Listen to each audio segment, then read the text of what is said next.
कार्तिक को जैसे दीपा के अतीत के बारे में पता चलता है कि कैसे उसकी शादी हुई, उसके पति ने उसे छोड़ दिया, खैर उसकी बच्ची को उसके पिता का नाम तक नहीं पता है, तो उसे बहुत बुरा भी लगता है। ये कोशिश करता है दीपा की मदद करने की, लेकिन हर बार की तरह इस बार भी चित्रलेखा उससे कहने की कन्फ्रंट करती है। चित्रलेखा को ये लगता है ना कि शायद मेरे पोते के साथ में दीपा का कहीं कुछ अफेयर न चलने लगे, इस चीज के लिए उससे उल्टी सीधी बातें बोलती है कि तुम मेरे बेटे के साथ मत रहो, क्योंकि जब वो देखती है भाई शादी की तो घर में बातें चल रही है, उसी टाइम पे दीपा को लेकर के डायरेक्ट घर आता है और देखते गाड़ी से दीपा उतर रही है और वो भी महारानी की तरह,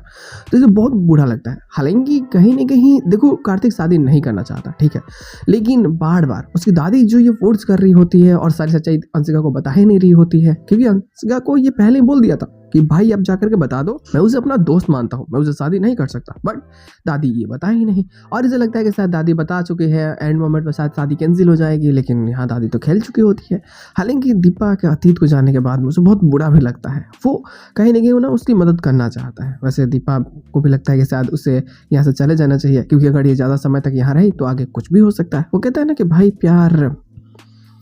कभी भी कहीं भी कैसे भी हो सकता है, इस चीज़ का डर उसे भी होता है। और वैसे डर इसे इस बात का भी होता है कि उसका हस्बैंड इसी शहर में है जो कहने के अभी से नफरत करता है, तो इसे गांव चले जाना ही उचित है। बट ये सोचती कि गांव जाए तो जाए कैसे, मतलब जब ये शहर आई थी तो कुछ भी नहीं था, यहाँ पे जिन लोगों ने इसकी मदद की, रहने के लिए घर दिए, भोजन दिए, काम दिए,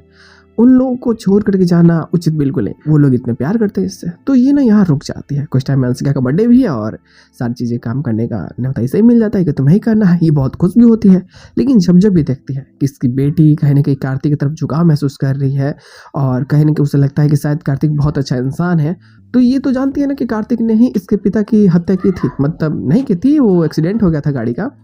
उसमें कुछ और भी दिक्कतें थी, उस गाड़ी में ही थी जिसके कारण ये सारी चीज़ें हुई थी, जानबूझकर नहीं किया गया था।